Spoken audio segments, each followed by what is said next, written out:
الحمد لله الذي هدانا لهذا وما كنا لنهتدي لولا أن هدانا الله وما توفيقي إلا بالله وما توكلي والاعتماد والاعتصام إلا على الله أشهد أن لا إله إلا الله وحده لا شريك له وأشهد أن محمدا عبده ورسوله وصفيه وقليله أرسله الله بشيرا ونذيرا وداعيا إلى الله بإذنه وسراجا منيرا صلوات الله وسلامه عليه على حبيبنا المصطفى وعلى رسولنا الكريم صلى الله عليه وسلم وعلى آله وصحبه ومن تبعهم بإحسان إلى يوم الدين اللهم فقهنا في الدين وعلمنا التأويل اللهم افتح علينا فتوح العارفين بحكمتك اللهم إنا نسألك علما نافعا ونسألك رزقا طيبا وعملا متقبلا ربنا زدنا علما ينفعنا ربنا يسر ولا تعسر وتمم بالخير والحمد لله رب العالمين وبعد. Muslimin dan muslimat rahimakumullah, alhamdulillah Allah izinkan kita untuk bertemu pada pagi ini dan kita masuk muka surat yang ke-14, satu tajuk yang baru yang telah pun kita bacakan pada minggu yang lalu, dan insya-Allah pada pagi ini kita akan sambung kembali satu tajuk yang berkaitan. Cerita tajuk ini adalah berkaitan tentang ar-raja, betul? Okey, tentang ar-raja. Sebelum ini kita telah pun masuk satu tajuk, iaitu tajuk al-khauf, takut. Dan untuk yang tajuk seterusnya kita masuk satu tajuk yang berkaitan tentang ar-raja. Baik. Bila kita sebut berkaitan tentang al-khauf dan berkaitan tentang ar-raja, kedua-dua sifat ini perlu ada kepada setiap orang yang beriman. Mana-mana orang yang beriman, dia mesti kena ada dua sifat ini. Sifat yang pertamanya adalah sifat al-khauf, takut. Sifat yang keduanya adalah ar-raja. Bila orang yang beriman ni dia ada perasaan takut. Orang yang beriman dia ada perasaan takut. Yang pertama, bila mana dia terjebak di dalam melakukan dosa-dosa yang Allah larang. Bila dia buat dosa, dia akan datang satu perasaan takut. Bagaimana sekiranya kalau Allah matikan aku saat ketika mana aku sedang melakukan dosa. Maka ini yang dinamakan dengan takut. Takut yang kedua mungkin takut memikirkan bagaimanalah, macam manalah caranya besok aku nak mati. Baik, itu takut juga. Takut yang ketiga mungkin kita memikirkan, ya Allah, macam manalah kiranya aku duduk seorang-seorang kat dalam kubur besok. Apa amalan yang akan teman aku. Baik, maka takut ketika berada kat dalam kubur. Baik, takut yang keempat, bagaimana pula kiranya saat ketika aku dibangkitkan daripada kubur dalam keadaan terkejut, dibawa aku menghadap Allah Subhanahu Wa Taala dan diberikan buku catatan amalan aku. Takut lagi. Baik, kemudian takut yang paling takut, iaitu takut yang kelima, bagaimanakah kiranya aku dimasukkan ke dalam neraka. Maka kesemua takut-takut ini dia akan memberikan satu tindakan yang positif kepada orang yang takut. Sebab itu kita perlu takut. Tapi nak takut kena tahu juga takut apa. So kita dah bincangkan dah bagaimana takut-takut sebelum ini dalam hadis-hadis yang kita baca. Kerana dengan takut itulah dia akan menjadi satu tindakan kepada seseorang untuk memperbaiki amalan yang dia lakukan. Punca kerana takut. Lebih-lebih lagi kita umat Islam yang berada di akhir zaman dalam keadaan kita kekurangan ilmu dan juga kekurangan amal, dan pelbagai mehnah dan ujian yang kita terpaksa lalui, maka menjadikan kita lebih rasa takut. Baik, apa kesan kalau orang itu tidak ada rasa takut? Kesannya dia akan jadi lalai lah. Kesannya dia takkan peduli tentang ibadat, dia tak peduli tentang mati dia macam mana, dia tak peduli tentang kubur, dia tak peduli tentang hari akhirat, dia tak peduli pun bila disebut berkaitan tentang neraka, pasal tak takut. Baik, maka takut ini amat penting, terutama kepada orang yang beriman, kerana takut inilah yang akan memandu mereka ke jalan yang Allah redha. Baik. Dan yang paling agung berkaitan tentang takut ini apa? Kerana Allah Subhanahu Wa Taala telah berfirman di dalam hadis kursi, "La yajma' bainal 'abdi khaufain wala amnayain." Aku takkan kumpulkan kepada seorang hamba pun ada dua kali dia akan rasa takut. Maksudnya apa? Siapa yang takut di dunia ni, dia akan selamat di akhirat. So siapa yang tak takut kat dunia, nescaya dia akan bertemu Allah dalam keadaan dia ditakutkan di hari akhirat kelak. So biar kita takut di dunia, jangan sampai kita takut di akhirat. Kerana takut di akhirat tidak akan membantu seseorang pun. Bahkan takut di akhirat itu di antara tanda-tanda kegagalan kita waktu berada di dunia. Baik, selesai dah bab takut secara ringkas. Sekarang kita masuk pula bab berkaitan tentang ar-raja. Baik, ar-raja ni macam mana pula? Senang cerita, ar-raja ni biasa dia terkena kepada siapa? Kepada orang yang beramal. Tadi sebab takut kita buat. Tapi bila dah buat pula, dia buat puasa pun dia puasa, bangun malam pun dia bangun malam, sedekah pun dia sedekah, solat sunat yang lain pun dia buat juga, majlis ilmu pun dia masuk juga. Baik. Tapi ada masalah yang boleh berlaku. Ada masalah boleh terkena. Apa masalah yang akan terkena kepada orang yang tidak beramal? Orang tak beramal ni punca sebab tak takut. Tapi kalau dia beramal pula, ada masalah juga. Apa masalah yang akan timbul kepada orang yang beramal ni? Takut-takut nanti dia datang satu penyakit. Penyakit apa? Penyakit rasa overconfident. Baik. Penyakit apa? Overconfident. Overconfident macam mana?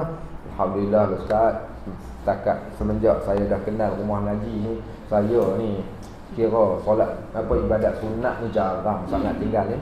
Ni tengah duk cakap dengan Ustaz ni, puasa ni bukan tak puasa. Okey, baik. Contohnya, baik, saya ni hari-hari ni kira sedekah saja. Kalaulah akaun ni rasanya, kalau AFB tu dekat-dekat nak penuh dah ni. Okey. So maknanya saya ke akhirat pun takkanlah saya tak masuk syurga kalau dah dengan banyak macam ni amalan yang saya buat. Yang ni pun ada masalah juga, pasal bila dia rajin beramal sampai ke satu tahap nanti dia duduk harapkan pada amal perbuatan dia, kononnya dengan sebab dia buat baik itu dia masuk syurga. Jadi dia bergantung harap dekat amal dia. Jadi dia lupa nak bergantung harap dengan Allah. Baik. Bila lupa bergantung harap dengan Allah ni, kesan dia akan kena kepada dua keadaan. Baik. Kesan yang pertama, orang tu mungkin dia boleh jadi seorang yang ujub. Tahu ujub tu apa? Ujub ni syok sendiri lah. Duk senyum sosok semalam, alhamdulillah 13 rakaat. Dahsyat juga aku boleh buat solat malam. Tanya orang sebelah, kau semalam berapa rakaat buat? Kak Pi'ah kata tak ada buat rakaat-rakaat apa. Aku lepas isyak aku bergantung basuh pinggan berapa dozen, lepas tu lipat baju lagi pula terus terlongkok. Dia kata tidur. Baik, engkau untunglah tak ada anak, kau boleh solat malam. Kita pun bangga, alhamdulillah boleh solat malam. Baik. So dia boleh datang penyakit riak, penyakit takabur, dia boleh datang penyakit ujub bila dah banyak amal. Bila tak ada dia tidak ada perasaan ar-raja, harap. Baik. Masalah yang keduanya pula, bila dia buat sesuatu amalan, bila dia banyak buat amalan ni, apa dia buat? Dia rasa dengan amalan tu dia hebat sangatlah. Okey, dia dah rasa hebat sangat dengan amalan dia tu. Katakan orang yang bangun malam, pasal apa bangun malam? Mereka kata murah rezeki. Pasal apa buat solat duha? Mereka kata murah rezeki, cerah masa depan. Pasal apa pula baca surah Waqiah? Mereka kata senang nak jadi kaya. Tiba-tiba tak jadi kaya, tak murah rezeki, bahkan datang pula penyakit 3 serangkai, kencing manis, darah tinggi, sakit jantung. Walaupun dia orang yang kuat beramal, akhirnya apa dia kata? Kata kalau buat baik, banyaklah kebaikan yang dapat. Boleh kaya, boleh senang, boleh itu. Tapi ni makin baca Quran, makin macam-macam masalah menimpa. Makin bangun malam, makin diuji. Akhirnya malaslah nak buat. Dia pun jadi fed up, jadi jemu, jadi stres, dan dia mula meninggalkan amalan tersebut. Sebab itu kalau orang buat amalan kerana sesuatu bukan kerana Allah ni, dia akan jadi penat. Penat tuan-tuan. Even kalau kita buat sesuatu benda kerana manusia ni, sebab tu disebut oleh Ibnu Athaillah As-Sakandari ni, dia kata min alamatil i'timadu 'ala al-'amal nuhsanur raja' 'inda wujudi zalal. Tanda orang ni bila dia bergantung dengan amalan dia, dia tak bergantung dengan Allah ni, apa berlaku? Bila berlaku sesuatu benda keburukan, musibah, maka hilang pengharapan dia pada waktu tersebut. Akhirnya dia tinggal terus. Pasal apa? Pasal dia rasa dia tak dapat apa-apa pun daripada apa yang dia buat. Yang ni yang bahaya. Maka sebab tu ar-raja' ni pergantungan kita, bergantung harap kita hanya kepada Allah, kerana kita bukan disebabkan apa yang kita buat, tetapi disebabkan apa yang Allah redha dan restu pada kita. Sebab itu Nabi SAW dia mendidik kita. Mendidik kita supaya jangan pandang pada diri, tapi pandang pada apa yang Allah perbuatkan untuk kita dan apa yang Allah boleh buat untuk kita. Bila kita pandang masa macam tu, kita tak rasa sikit pun apa kelebihan yang kita buat ni sebagai satu kelebihan, kerana kita memandang pada kelebihan dan kebesaran Allah Subhanahu wa ta'ala. Baik, kalau kita pakai kereta apa, kita pakailah, kita katakan contoh kereta Mercedes. Kita duk rasa kereta Mercedes ni dah cukup hebat. Pasal kita duduk dengan orang yang pakai kereta Proton Saga. Tiba-tiba satu hari kita pergi dekat satu majlis, semua orang pakai kereta Bentley, orang pakai kereta Porsche, orang pakai kereta Ferrari. Nak banding dengan kereta kita langit dan bumi. Waktu tu kita nak rasa apa? Kita rasa kedip. Pasal kita ukur dengan ukuran yang macam tu. Sebab tu dengan kita dan Allah ni tak boleh ukur ukuran sebagaimana ukuran yang ada dekat dunia.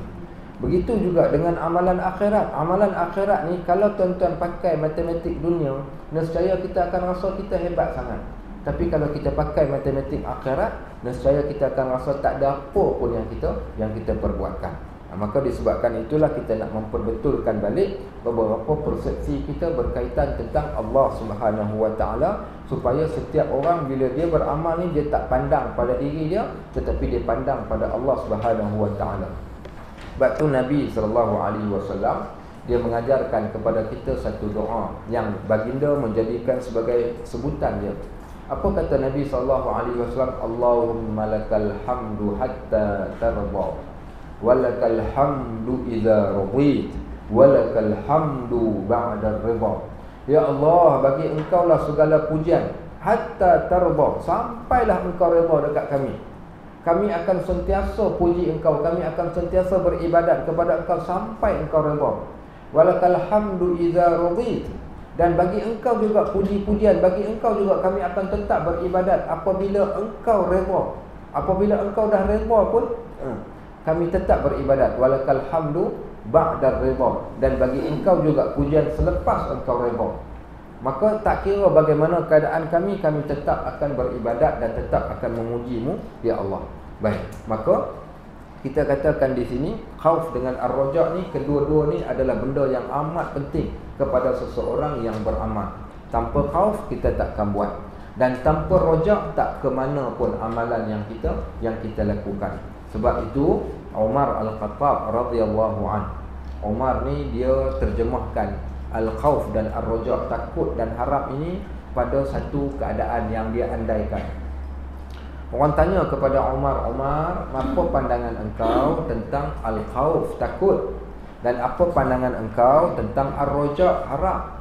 Maka kata Umar Al-Khattab radhiyallahu an, aku bayangkan al-khauf dan ar-raja' ni seumpama begini.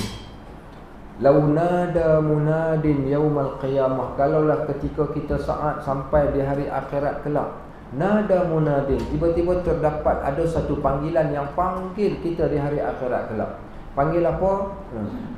Semua manusia, kullun nas yadkhulunal jannah illa wahid.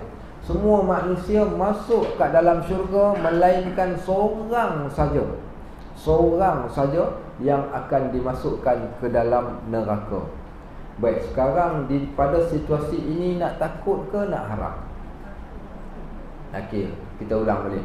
Lau nada munadin kullun nas yadkhulunal jannah illa wahid. Semua manusia masuk dalam syurga, seorang saja kami akan masukkan dia dalam neraka. So waktu ni kita nak harap ke kita nak takut? Dua sekali. Dua sekali. Okey, baik. Mana satu? Takut. Okey, siapa yang harap, dia confident dah ni dengan amalan dia ni, dia kata aku mesti masuk syurga punya. Okey. Siapa takut, menunjukkan orang tu dia sedar diri lah. Okey, sungguh. So Umar dia jawab apa? Dia kata laqiftu an akuna wahidan, aku takut kalaulah aku yang seorang tu tadi. Pasal kita tak tahu. So dia kata aku takut kalau aku yang seorang tu tadi. Baik. Lau nada munadin yaumal qiyamah, kalau ada satu panggilan di hari akhirat pula, kullun nas yadkhulunan nar illa wahidan, semua orang masuk dalam neraka, seorang saja akan pergi ke syurga. Hak ni pun takut juga.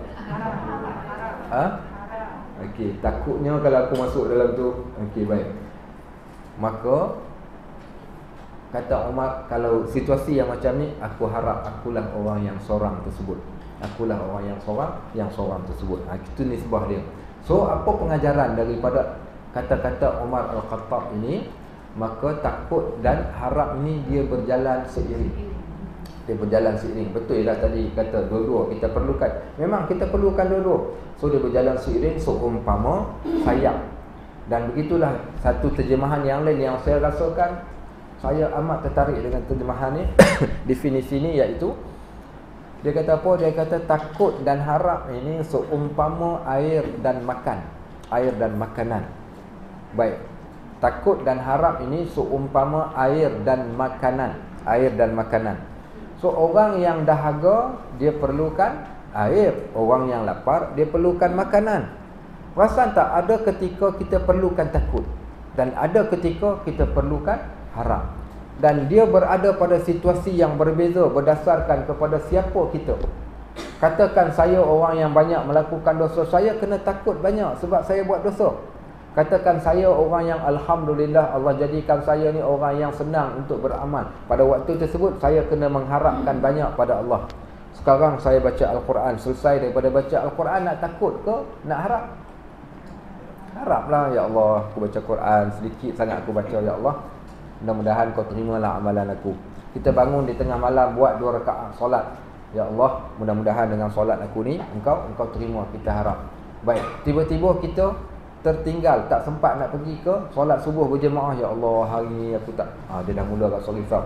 Maka begitulah permainan hati kita ni, supaya kita sentiasa dipandu ke arah jalan yang Allah redha. Baik, sambung balik. Sebab itu bila kita cakap berkaitan tentang tajuk harap ataupun ar-raja ini, maka diberikan kepada kita ayat-ayat yang mendatangkan kepada kita harapan yang tinggi kepada Allah. Contoh ayat daripada surah Az-Zumar yang kita telah pun baca. Firman Allah Subhanahu wa taala, bila kita baca ayat ni kita merasakan kita akan dapat faham tentang harap tu. Apa Allah kata?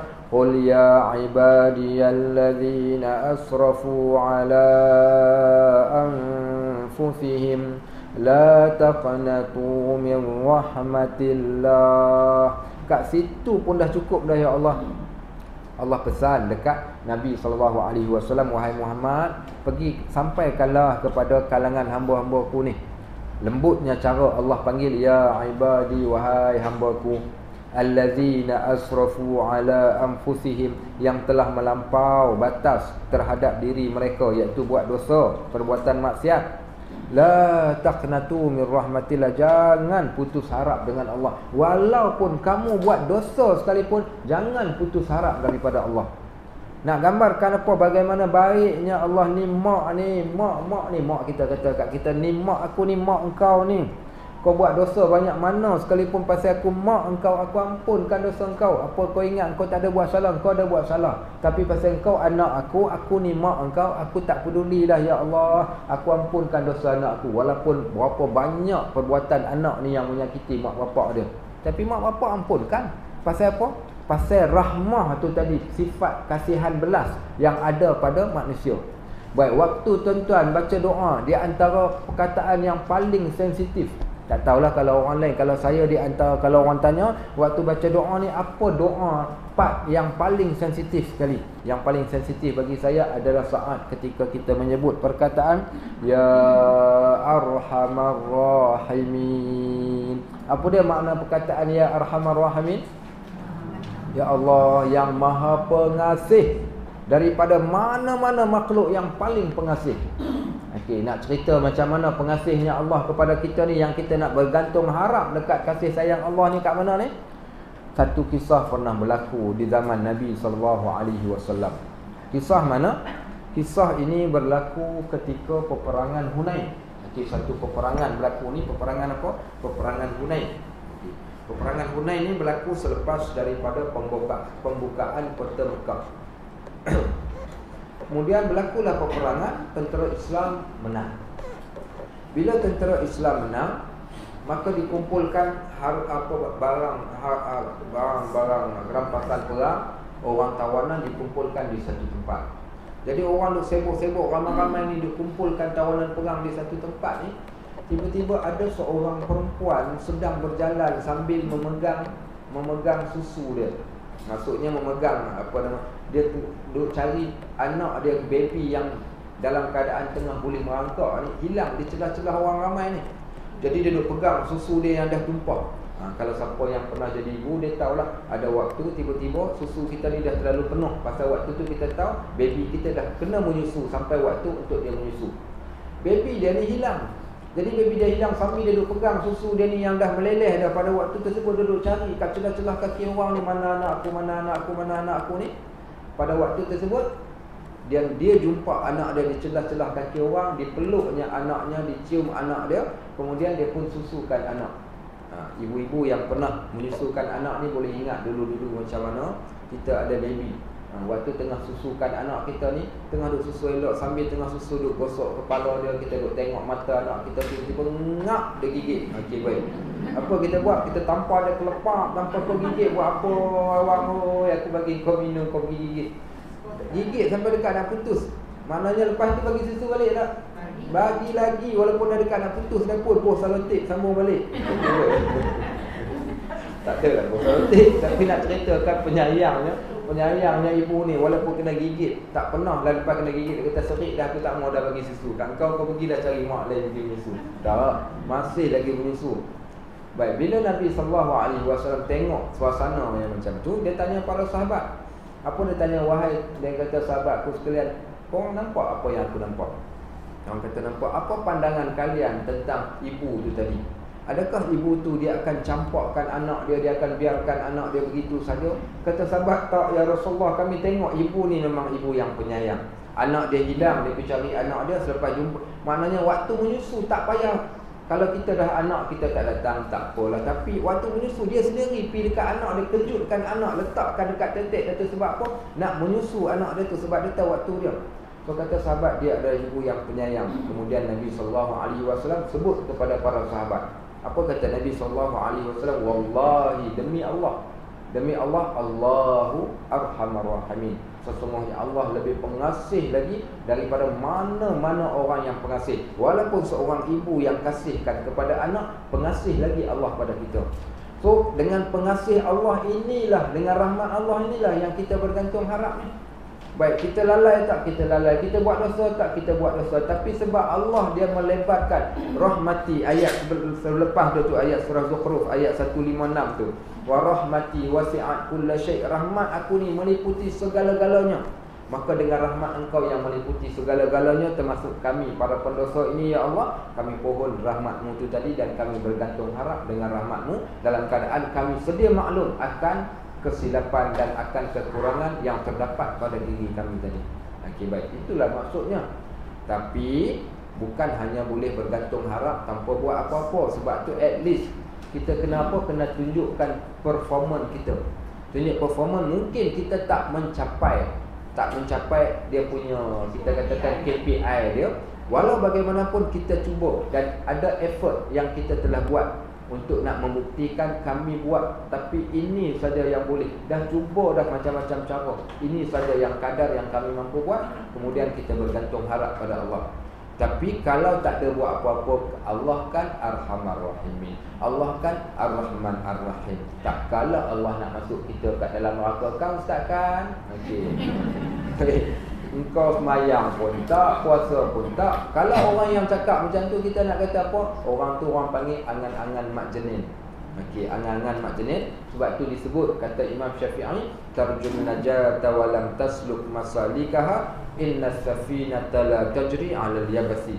Kamu mengharapkan kejayaan tapi tak ikut jalan orang yang berjaya. Nak berjaya, nak dapat ilmu tapi tak datang rumah ngaji, duduk kat rumah.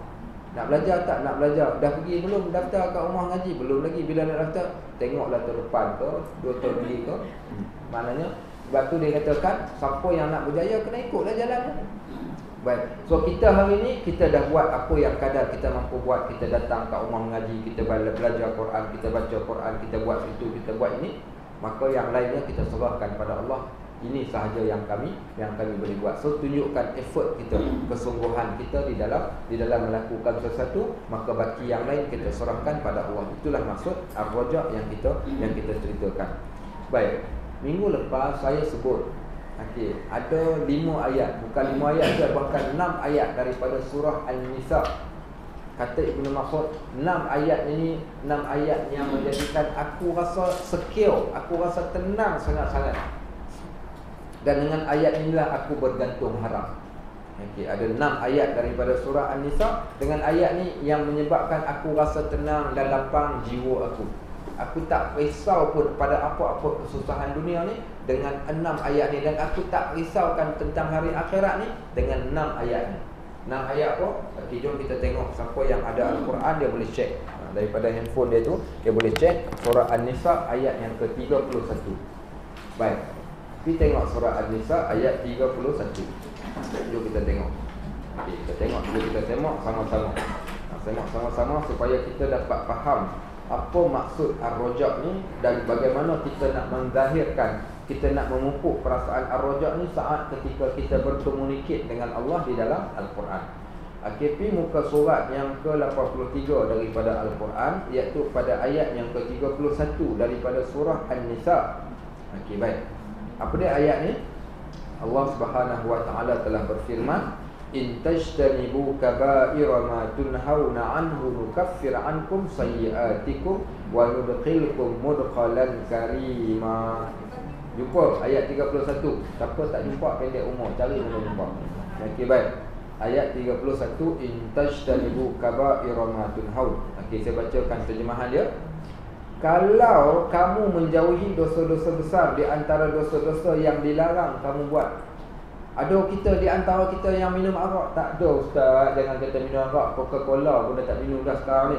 Okey, baik. Ada kita yang berzina? Tak ada, ustaz. Ada yang main judi? Tak ada, ustaz. Maknanya engkau tak ada buat dosa besar? Tak ada.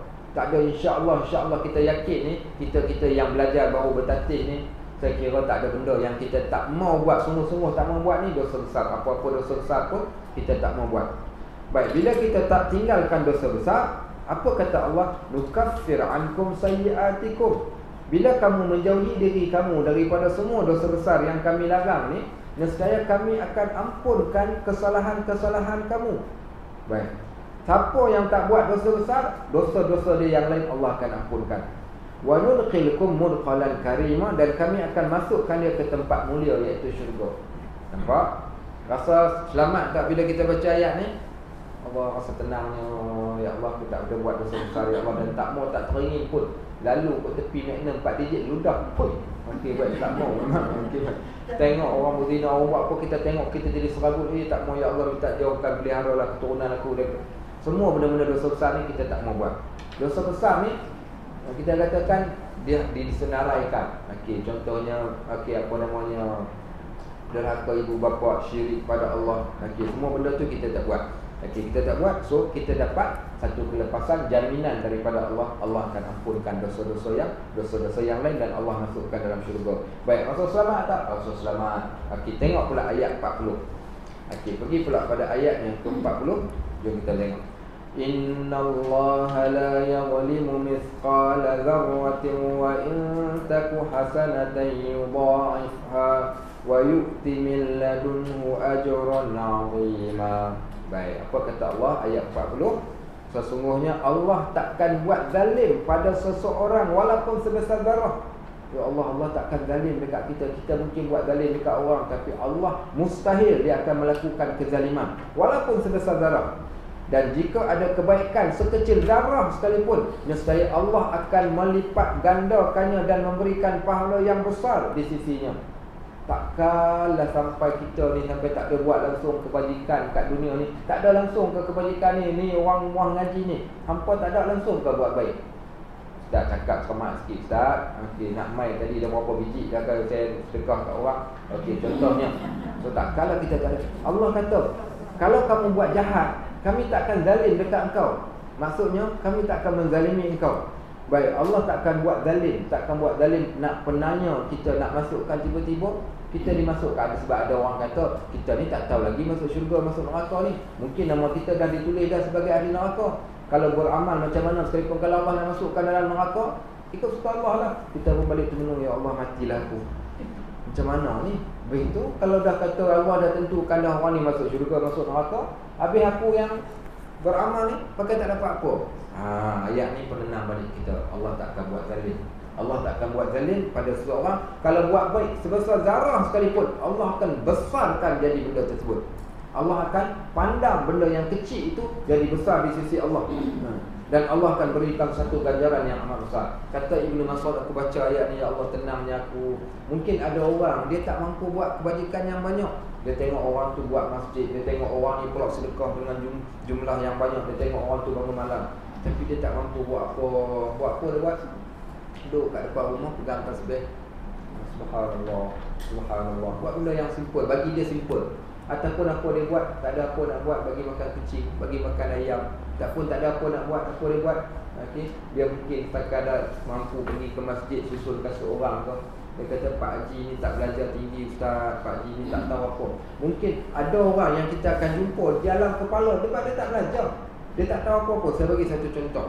Kisah seorang lelaki, dia main jumpa Nabi SAW. Dia kata, ya Rasulullah, aku ni, dia kata dah tua bangka dah, aku tak mau yang banyak-banyak. Bagi satu surah dekat aku nak berpegang dengan surah tu. Aku tak mau lagi dah yang lain. Surah tu saja aku nak berpegang. Nabi SAW kata, baca surah yang ada alif lam ra. Dia kata, aku tak mampu ya Rasulullah, ingatan dah tak kuat, sebutan pun dah jadi tak apa nak okey. Dia kata, kemampuan hidup pun tak apa nak mampu dah. Dia kata, aku tak boleh. Nabi kata, kalau macam tu baca surah Sabihis yang ada kataan subhana tu. Dia kata, aku tak mampu juga. Dia kata, usia dan lanjut. Akhirnya kata Nabi SAW, berpeganglah engkau, bergantung dan bacalah surah Al-Zalzalah, Iza zulzilatil ardu zilzalah. Dia kata, ya Rasulullah, aku tak mau tambah dan aku tak nak kurang. Sebab tu jangan ada setengah orang dia kata, makcik baca Yasin saja Ustaz, nampak macam mana yang tu saja dia lancar. Okey, baik. So sahabat ni dia baca surah Zalzalah. Nabi kata dia akan berjaya, dia akan berjaya, dia akan berjaya. Pasal apa? Pasal dengan itu saja kebaikan yang sampai dekat dia, dan itu saja yang dia mampu buat, maka Allah tak akan buat zalim pada dia, dan Allah akan besarkan pahala kepada seseorang tu sebagaimana pada ayat ni. So ayat ni ayat yang menjadikan kita akan rasa tenang. Baik, next ayat adalah ayat yang ke-48. Okey, tengok ayat yang ke-48. Apa kata Allah? Innallaha la yaghfiru an yushraka bihi wa yaghfiru ma duna dzalika liman yasha. Wa man yusyrik billah faqad iftara isman 'azima. Okey, sampai dekat yasha tu, Allah takkan Allah takkan ampunkan dosa orang yang buat syirik kepadanya, tetapi dia akan ampunkan dosa lain daripada dosa syirik. Okey, secure tak? Rasa selamat tak? Rasa tenang tak? Allah takkan ampunkan. Pernah ke kita buat syirik? Okey, tak ada Ustaz, sejak dah faham, dah belajar sikit-sikit ni, saya tak ada buat syirik pada Allah, tak percaya kepada Allah, tak buat benda-benda mengarut, semua tak ada buat. Maka kalau kau tak syirik pada Allah, don't worry, Allah berikan satu jaminan, Allah akan ampunkan semua dosa-dosa yang lain yang kau buat pada dosa-dosa yang lain. So dosa syirik saja yang amat bahaya. So bila kita tahu macam ni, rasa selamat tak kita akan rasa selamat. Ibnu Mas'ud juga dia rasa selamat. Baik, kemudian ayat 110. Kita tengok ayat 110 pula. Okey. Ayat 110, firman Allah Subhanahu wa taala. 110 kita surat 96. Apa kata Allah? Wa may ya'mal su'an aw yadhlim nafsah thumma yastaghfirillah yajidillaha ghafurar rahima. Ini pun ayat ya Allah. Sebab tu tuan-tuan, Al-Quran ini memang pengubat jiwa kita yang serabut ni. Baca ayat ni kita akan rasa tenang. Tengok apa Allah kata. Siapa yang melakukan dosa, maka sesungguhnya dia melakukan yang 110. Dan barang siapa melakukan kejahatan, dan menganiaya dirinya. Kemudian dia pohon keampunan kepada Allah, nescaya dia akan mendapatkan Allah Maha Pengampun lagi Maha Penyayang. Dalam perbuat jahat macam mana sekalipun, perbuat zalim kat diri kau, kemudian engkau pun beristighfar kepada Allah, Astaghfirullahaladzim, ya Allah, apalah aku buat, nescaya engkau akan dapati Allah akan berikan keampunan kepada kau. Maksudnya walaupun apa dosa pun yang kau buat. So ayat ni cerita orang yang terlanjur bila dia buat satu dosa, tapi bila dia istighfar saja, engkau akan dapati. Siapa Allah yang janjikan engkau akan dapati Allah akan ampunkan dosa engkau bila engkau beristighfar kepada Allah. Baik, kemudian ayat 116. Tengok ayat 116 ke surah sebelah dia pula. Allah kata, innallaha la yaghfiru an yushraka bihi wa yaghfiru ma duna dzalika liman yasha. Sama macam ayat sebelumnya, Allah takkan ampunkan dosa orang yang buat syirik, tapi dia akan ampunkan semua dosa-dosa yang lain. Jaminan Allah berikan kepada kita. Dan ayat terakhir, ayat 124. Okey, tengok ayat 124. وَمَنْ يَعْمَلْ مِنَ الصَّالِحَاتِ مِنْ ذَكَرٍ أَوْ أُنْثَى وَهُوَ مُؤْمِنٌ فَأُولَئِكَ يَدْخُلُونَ الْجَنَّةَ وَلَا يُظْلَمُونَ نَقِيرًا. Allah kata, baik, dan barang siapa melakukan amal kebaikan, baik sama ada dia lelaki ataupun dia perempuan, sedangkan dia beriman kepada Allah, maka mereka itu akan masuk ke dalam syurga dan mereka tidak akan dizalimi sedikit pun. Nampak tak? Kalau kita buat baik walaupun macam mana sekalipun, baik, bila kita buat baik, tak kira dia lelaki ke dia perempuan, maka kita tetap akan dimasukkan ke dalam syurga. Baik, dan ini di antara ayat-ayat kata Ibnu Mas'ud, aku baca ayat ni aku rasa ya Allah baik sangat Allah, dan aku rasa tenang dan aku rasa selamat secure daripada dimasukkan aku ke dalam neraka. Maka ayat ini dinamakan ayat ini sebagai ayat ar-raja, ayat yang menjadikan kita bergantung harap kita ni kepada Allah Subhanahu wa taala. Okey, baik. Ada faham? Masya-Allah. Baik, itulah penting kita belajar.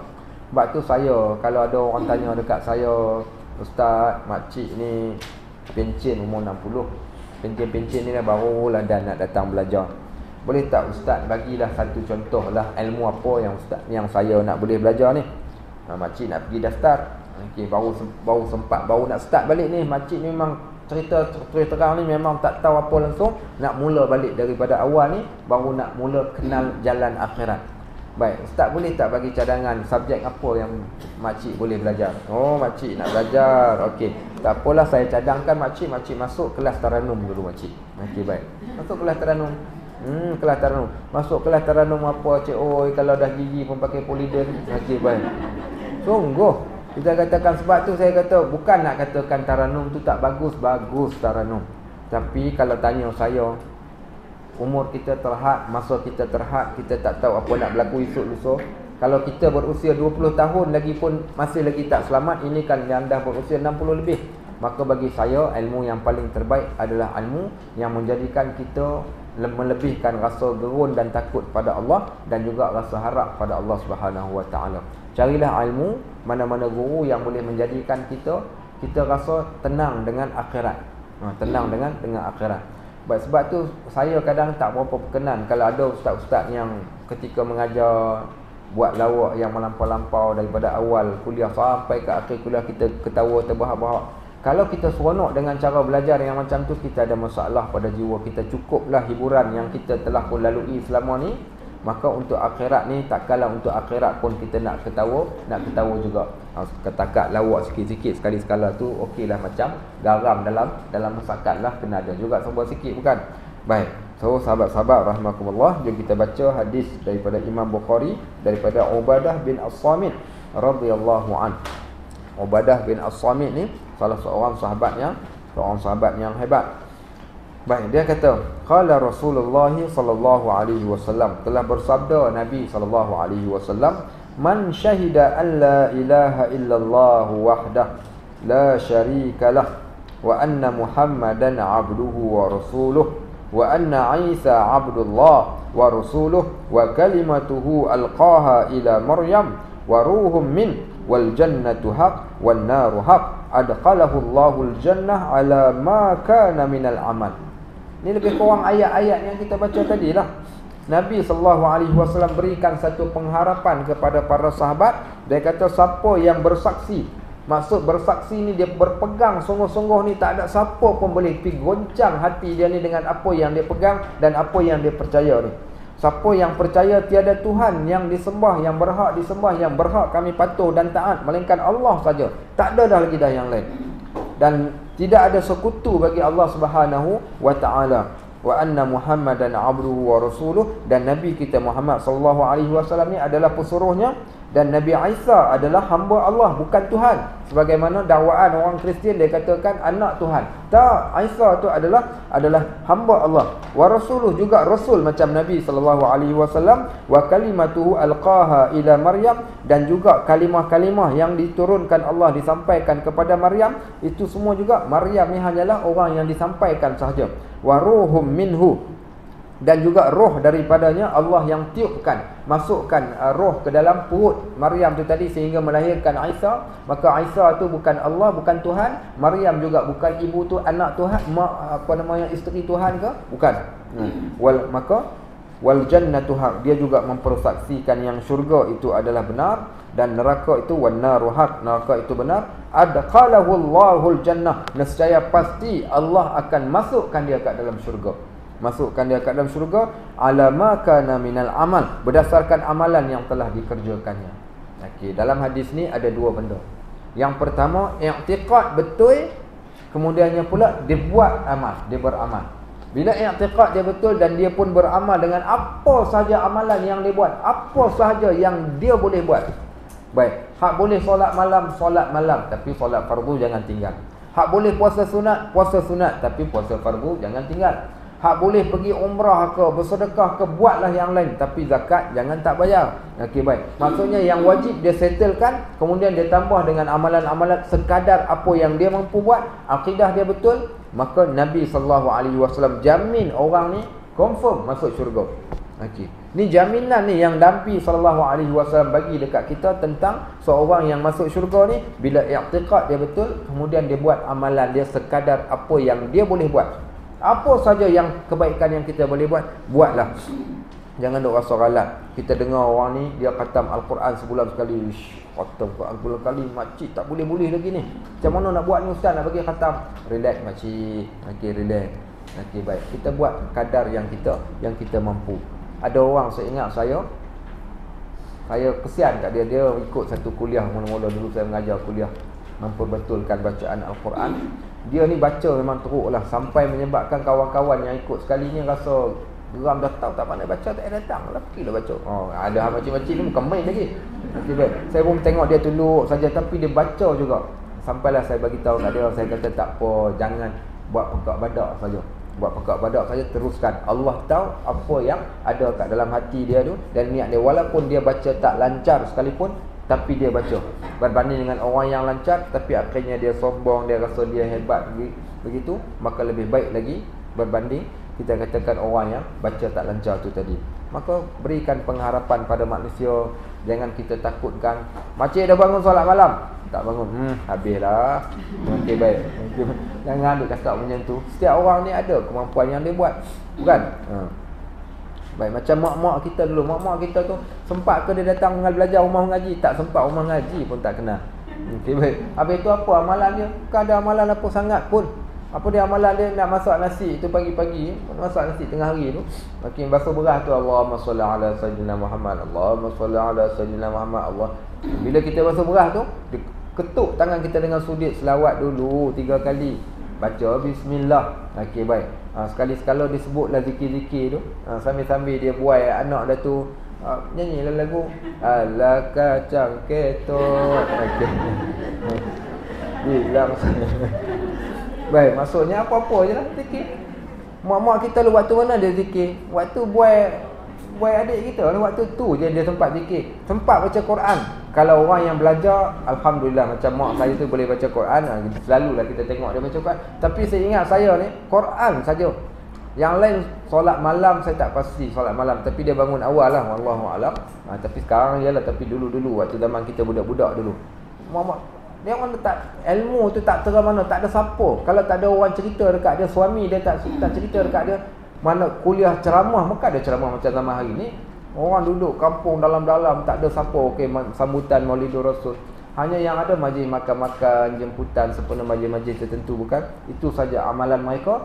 Maka hadis ini meyakinkan kita ada bahagian mereka, portion bagi mereka ke akhirat kelak dengan kebaikan yang mereka buat. Apa dia lagi? Kadang kalau sedekah benda yang kecil-kecil, buat, mak kita tanya, okey, besok ada 2 menu, tapi pilih satu saja, kari pap ataupun cucuk badak. Okey, baik. Okey, kemudian kakak kita kata cucuk badak. Okey, kita pula kata cucuk badak, abang kita pula kata kari pap. Okey lah, kali kira majoriti cucuk badak. Okey, so cucuk badak. Bila dia tanya ni, dia tanya tu pukul 3 petang tu, dia dah tanya dah untuk nak makan bagi. Sebab tu orang kata kaih pagi makan pagi, kaih petang makan petang. Kadang kaih yang ni besok bau. So petang tu dia mulalah kaih apa? Pasal dah buat cucuk badak. Okey, pergi kaih ubi. Okey, pergi cari ubi. Cari ubi kat belakang rumah. Cari ubi, malam tu dia dah siap, udah undi tepung apa semua. Dia dah buat inti, dah siap-siap. Okey, so dia masukkan, letakkan dalam satu dulang. Okey, dia kira anak ada 8 orang. Bila anak 8 orang, seorang makan 5 biji. Plus 2 orang lagi, suami isteri, jadi 10 orang. Kalau seorang 5 biji, kali 10, 50 biji. Okey, baik. 50 biji buat bulan dulang. Bulan dulang 50 biji. Bulan dulang 50 biji, tapi dia tak buat 50. Rasa-rasa dia buat berapa puluh. Dia tambah lagi plus, lagi 20 biji, jadi 70 biji. Pasal apa jadi 70 biji? Pasal 5 biji rumah PA, 5 biji rumah leha, 5 biji rumah timah, 5 biji rumah bedak. Okey, baik. So dia akan transfer pula seorang 5 biji untuk rumah jiran yang berdekatan dengan dia. Okey, transfer pula. Maka itulah sedekah orang zaman dulu. Dia tak sedekah duit, dia tak ada duit pun tak nak sedekah. Itulah sedekah dia. Itulah sedekah dia. Sedekah apa lagi? Sedekah kadang-kala dia pun kutip pucuk-pucuk kat belakang rumah dia. Kutip, dia ambil separuh, pergi bagi kat orang sebelah separuh. Okey, dia masak lebih. Okey, biasanya orang dulu masak ayam sekor. Masak ayam sekor dia bahagikan setengah ayam ni untuk makan tengah hari, setengah ayam ni pula untuk makan malam. Masukkan dalam almari, dia ikat dengan getah, takut anak buka. Okey, baik. Kah ada lubang-lubang tu. Kemudian buat apa lagi? Kuah tu biar lebih. Masukkan buah betik ke apa ke. Pasal nak hantar kurang-kurangnya 2 ketul ataupun 1 ketul, dipotong gayang kecil-kecil ni, dia hantarlah kat rumah jiran dia. Maka itulah sedekah. Dan kita mungkin bagi kita nampak biasa, tapi kalau kita baca ayat yang kita baca, walaupun kamu buat kebaikan sebesar zarah sekalipun, Allah tetap pandang. Maka itulah saya kira kebaikan yang mereka buat. Kalau ikhlas kebaikan tersebut, maka ikhlas itulah melayakkan mereka masuk syurga. Bahasa mudah macam inilah. Saya ada 10,000. Okey, baik. Sahabat kita ni jaga komputer ni, dia ada RM10 saja dalam poket dia. Baik, kemudian tiba-tiba okey, Ustaz Atar kita kata hari ni kita nak minta derma sikitlah, sat lagi tabung lalu. Okey, dan datanglah tabung. Saya pasal saya ada 10,000 baru dapat BRIM. Okey. Baru keluar air sinar, So saya cabut 1,000, saya masuk kat dalam tabung. Okey, sampai dekat Pak Haji kita jaga komputer ni pula, dia ada RM10 nak bagi tak bagi. Ish, pasal salah pula. Dia pun ambil lah, tak apalah. Ini saja yang ada, bos RM10. Baik, dia yang bagi RM10, saya yang bagi RM1,000, siapa yang lebih baik? Saya bagi RM1,000 takkan kot. Dia baru RM10. Ikhlas. Yang mana? Kenapa semua pekat kata RM10? Sebab dia bagi semua. Ya ke? Bukan pasal dia bagi semua, pasal itu saja yang dia ada. Dia sedekah ketika dia susah, dia tak ada apa-apa pun. Saya sedekah ketika saya ada. Okey, ketika saya ada duit, saya sedekah. Tapi dia sedekah ketika dia tak ada apa-apa. So Allah ni dia bukan kira hanya pada portion, pada berapa jumlah, tapi dia kira keadaan, situasi orang tu. So bila kita faham yang ni, kita tengok mak-mak kita, ada orang yang buat kebaikan walaupun dia tak larat nak buat, tapi dia buat. maka itulah ketika kita sihat, kita pergi ke masjid, dan ketika seseorang tu dia dalam keadaan tak sihat, dia pergi ke masjid. Dua situasi yang berbeza. So Allah ni dia bukan hanya sekadar tengok pada zahir dia, bahkan dia akan lihat sampai ke batin orang yang melakukan sesuatu kebaikan tadi. Baik, so hadis ni kita dah selesai. Maka hadis ni mendatangkan pada kita satu pengajaran, iaitu akidah mau betul. Yang kedua, buat apa yang mampu kita buat, insya-Allah jaminan untuk dapat syurga itu tetap ada. So bila baca hadis ni, maka kita pun mengharap, ya Allah, mudah-mudahan apa yang disebutkan ini akan berlaku kepada diri aku. Okey, faham yang tu. Next, hadis yang seterusnya daripada Imam Muslim, daripada Ubadah bin Samit juga radhiyallahu an. Dia kata, qala Rasulullah sallallahu alaihi wasallam. Okey, bersabda Nabi kita Muhammad sallallahu alaihi wasallam ni, man syahida an la ilaha illallah, siapa yang bersaksikan tiada Tuhan yang berhak disembah melainkan Allah, wa anna Muhammadan Rasulullah, dan Nabi Muhammad sallallahu alaihi wasallam rasulnya, harramallahu alaihi nar, Allah haramkan ke atas dia api neraka. Sahabat-sahabat, takkah hadis ni menenangkan kita? Takkah hadis ni mendatangkan pada kita harapan, insya-Allah mudah-mudahan aku tak akan masuk neraka pasal aku dah baca dah hadis ni. Siapa yang betul akidah dia, dia naik saksi bahawa tiada Tuhan melainkan Allah dan Nabi kita Muhammad sallallahu. Adakah yang lain dalam kelas kita ni, adakah yang i'tiqad lain daripada apa hal kita baca hadis ni? Adakah? Ustaz, saya naik saksi bahawa tiada Tuhan disembah melainkan Allah, tetapi saya beriman dengan Nabi Isa alaihi salam. Okey, baik. Apa kita nak buat kat dia? Nampak seorang sekali ramai halau dia keluar. Okey, baik. Sebab takkan ada lagi orang yang beriktikad macam tu. So maknanya dari segi iktikadnya kita selamat. So kita akan diharamkan Allah daripada masuk kat dalam neraka.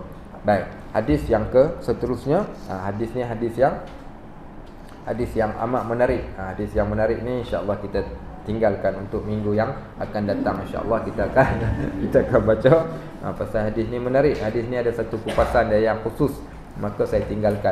Takut nanti dia tergantung tak seronok. Okey, so kita akan baca hadis ni pada kuliah kita yang akan datang. Baik, siapa ada soalan pun nak tanya, dipersilakan. Baik, sila. Okey, ada soalan bertulis. Ada seorang hamba Allah saya mengajar kat masjid kuliah subuh. Kemudian dia bagi soalan bertulis, dia letakkan kat atas meja. Baik. Kemudian tak apalah, dia pun tanya soalan. Ustaz, suami saya ni, bukan soalan ni, soalan lain. Suami saya ni garang Ustaz, maki hamun, kadang sampai pukul apa semua, panabaran, macam mana nak buat. Kadang anak-anak pun sampai benci dekat dia. Akhirlah sekali kat bawah tu dia tulis, Ustaz jangan baca kuat-kuat, suami saya ada kat depan Ustaz. Saya patutnya dia tulis kat atas tu mula-mula, Ustaz jangan baca kuat-kuat. Okey. Kemudian baru dia bertanya soalan. Ni dia tanya soalan kat bawah baru dia tulis. Saya dah baca berkajang dah baca. Saya kata balik ni confirm bergaduh pula. Betulan suami dia ada kat depan kita. Ada kes yang kedua, kes soalan bertulis juga. Seorang hamba Allah, dia tanya saya satu soalan. Dia kata, Ustaz malam ni Ustaz boleh tak tolong basuh sikit. Dia kata kes isteri saya ni, dia doakan pada saya supaya Allah tarik balik segala nikmat yang ada pada saya, dan Allah maksudnya hilangkanlah segala macam nikmat-nikmat yang ada dekat. Okey. Baik, saya pun last sekali saya pun tak kata kenapa lah doa macam tu, pompang cerita. Kuliah akan datang pula, isteri dia pula datang main hantar surat pula. Ustaz dia kata, Ustaz tak tahu yang tanya soalan tu suami saya, betul Ustaz. Pasal apa saya buat macam tu, Ustaz tak tahu cerita. Suami saya ni kedekut nak mampus. Okey. Ustaz dia kata, saya bukan minta apa pun, saya minta tukar langsir rumah. Langsir tu dah sampai koyak rabak dah. Tahu apa dia kata? Dia kata takat nak boleh langsir pakai tutup pakai surat khabar pun cukup lah. Yang penting orang tak nampak dari luar masuk ke dalam. Okey, baik. Kemudian dia kata sekali-sekala pergi ke pasar, kita tengok ada orang jual ikan jenak, jual ikan yang elok-elok sikit, apa salahnya beli sekali. Apa dia kata, sekadar nak hidup. Dia kata nak tarik selimut, dia kata ikan kembung tu pun dah memadai dah. Dia bukan tak ada duit Ustaz, dia ada duit dan dia simpan duit dia dalam bank. Lantai kereta ni sampai nak roboh dah Ustaz, tapi dia tetap tak mau. Jenis orang yang kedekut macam tu. So apa saya nak kata lagi kalau saya tak kata macam tu dekat dia Ustaz? Nampak? Tapi kadang bagus juga. Tu bukan tanya. Okey, ni soalan ni tak apa boleh baca kot. Okey, soalan dia adalah apakah bentuk amalan-amalan pengabdian kepada Allah oleh rasul-rasul dahulu dan Nabi SAW sebelum kerasulannya? Mohon pencerahan. Baik, Nabi SAW sebelum baginda diangkat menjadi seorang rasul, salah satunya adalah tafakkur. Okey, tafakkur. Ataupun tahannus, mereka berdiam diri di sesuatu tempat memikirkan dan sedang mencari kebenaran. Contoh Nabi SAW, dia pergi ke Gua Hira. Kenapa pergi ke Gua Hira? Dia Allah Subhanahu Wa Taala ni dijadikan pada diri manusia ni satu perasaan suka pada benda yang baik dan rasa tak seronok bila bertemu dengan benda yang tak baik, walaupun dia seorang bukan Islam. Baik, Allah jadikan sifat semula jadi pada manusia. Jadi Nabi SAW ni peringkat permulaan bila dia tengok orang sembah berhala, dia jadi serabut, tak seronok sangat-sangat. Walaupun ada keteringinan, contoh dia nak dengar hiburan ketika dia pergi gembala kambing. Ingat tak cerita tu? Nak pergi dengar ada satu kenuri orang buat hiburan. Tapi apa Allah buat? Allah pelihara dia, Allah tidurkan dia. Sampai 2 kali dia cuba nak pergi, Allah tidurkan dia lagi. So Allah pelihara dia. Kemudian dia pergi dekat Gua Hira. Dekat Gua Hira tu dia bertahanus. Bertahanus ni berdiam diri, beribadat kepada Allah. Kemudiannya pula bertafakkur, mencari kebenaran. Apa yang ada ni sebenarnya? Baik, maksud beribadat di sana ialah berdiam diri memikirkan tentang Tuhan. Maksudnya siapa yang menciptakan, siapa yang menjadikan. Jadi dia duduk berdiam diri ketika Gua Hira tu tadi. Termasuk juga dengan para nabi-nabi yang lain. Kalau kita tengok bagaimana Nabi Musa alaihissalam keluar berhijrah, kemudian dia pergi naik ke atas bukit Tursina, dia nak bercakap dengan Allah, dia minta bukti. Nabi Allah Ibrahim, dia memikirkan bila tengok matahari, dia tengok apa yang orang sembah, maka mereka memikirkan. Bermula dengan tafakkur. Bermula dengan tafakkur sebab belum lagi diturunkan syariatnya. Baik. Kemudian selepas daripada diturunkan syariat, tapi syariat solat belum turun lagi. Nabi SAW dah pun melakukan solat. Dan orang Islam telah pun melakukan solat, tetapi solat mereka solat di waktu pagi dan solat di waktu petang. Dan solat di antara kita dengan solat nabi-nabi yang lain adalah sama sahaja. Solat kita dan solat mereka adalah sama, adanya rukuk dan adanya sujud. Sebab ayat Quran membuktikan orang-orang dahulu daripada kita juga, mereka adalah golongannya ar-raki'ain dan as-sajidin, rukuk dan juga sujud. Baik, sebab itu Allah Subhanahu Wa Taala sebut ke dalam Al-Quran, wasbir nafsaka ma'al ladzina yad'una rabbahum bil ghadati wal 'ashyi yuriduna wajhah. Ya wahai Muhammad, bersabarlah engkau bersama dengan teman-teman engkau yang sentiasa bersolat ataupun sentiasa beribadat kepada Allah di waktu pagi dan di waktu petang. 2 waktu permulaan mereka beribadat pada 2 waktu, waktu pagi dan juga pada waktu petang. Sehinggalah bila turun syariat solat 5 waktu. Sudah pun ada ibadatnya pada waktu tersebut. Okey, itu di antaranya. Wallahu a'lam. Baik. Ya. Sebagai seorang sahabat Ustaz. Apabila dia melakukan amalan sunat. Dan dia bercerita pada isteri dan anak. Adakah itu dipanggil kata Ustaz kita? Riak. Okey, bagus. Bagus soalan. Baik, ada riak yang ada tempat yang kita kena riak, kena tunjuk. Okey, kat mana tempatnya ni? Yang pertama dalam bab untuk berdakwah dan yang kedua sebagai ketua keluarga. Okey, 2 orang ni tu juga muallim ataupun guru kepada anak murid. Sebab guru pada anak murid dia kena tunjuk supaya anak murid dia ikut. Okey, contohnya sama sebagaimana Nabi SAW, termasuk juga seorang bapa. So bapa ni bila dia tengok ahli keluarga dia katakan lalai dan leka, dia ceritakan, dia kata ayah buat itu, ayah buat ini. Baca Al-Quran, kita biasakan dengan membaca Al-Quran di hadapan anak-anak sendiri supaya mereka akan menjadikan kita ikutan kepada mereka. Saya ingat permulaannya bapa saya tak suruh, tapi ditunjukkan. Sebab dakwah ni yang pertama dakwah dengan perbuatan. Contoh tu lebih baik daripada dakwah yang dengan cara sebut. Okey. Tapi dua-dua tu kena guna pada situasi yang berbeza. So saya daripada kecil ni, bapa saya ni minat Al-Quran. Jadi tiap-tiap hari dia tengah sapu sampah ke dia buat apa, dia akan pasang kaset Al-Quran. Sehingga kan kami ni boleh hafal ayat-ayat Al-Quran, surah-surah tertentu ni disebabkan dia selalu buka, dia ulang-ulang buka. Kemudian saya minat mengajar apa semua sama juga sebab dia pasang kaset-kaset ceramah, dia buat balik, dia buka kaset ceramah. Kalau ada orang mengajar, dia akan rakam dalam bentuk kaset, kemudian dia akan balik buka. Okey, kemudiannya pula tiap-tiap malam, ada 2 waktu yang saya akan dapat tengok bapa saya akan baca Al-Quran. Yang pertama waktu dia terluang, waktu kat rumah, dan yang kedua sebelum dia tidur. Dia akan baca sampailah pukul 11 ataupun pukul 12 dia baca Quran, kemudian dia akan tidur. Jadi dah jadi kebiasaan. Okey, kemudian selepas maghrib, mak kami dan juga ayah kami ni dia akan mewajibkan anak-anak semua baca Quran, semua beramai-ramai dekat di rumah tu tadi. Maka kesemua benda ni menjadikan ikutan anak-anak. Okey, ikutan kepada anak-anak. Itu salah satunya. Yang kedua, perkataan. Okey, contohnya bila mana mak ayah kita tak pernah menyebut perkataan yang tak elok kat dalam rumah, kita pun jadi malu walaupun kita tahu perkataan tu. Kalau dia dengar kita cakap, dia akan larang kita. Okey, so dia tunjukkan, bahkan dia juga melarang. So itu di antara tempat dibenarkan bagi kita. Contoh kita katakan datang ahli keluarga ramai kat rumah. Okey, sampai waktu solat tapi dia orang masih lagi duduk sembang hurau-hurau. Kita pun ambil kain sejadah pergi hampar kat depan TV. Allahu Akbar, Allahu Akbar. Okey, dia orang kata nak menunjuk lah tu. Tu kan menunjuk, memang nak menunjuk. Apa tujuannya? Supaya mereka rasa segan, akhirnya mereka tutup TV dan mereka akan solat. Kadang nak ajak ni mungkin kita susah nak ajak tu dengan cara tunjuk dan ceritakan.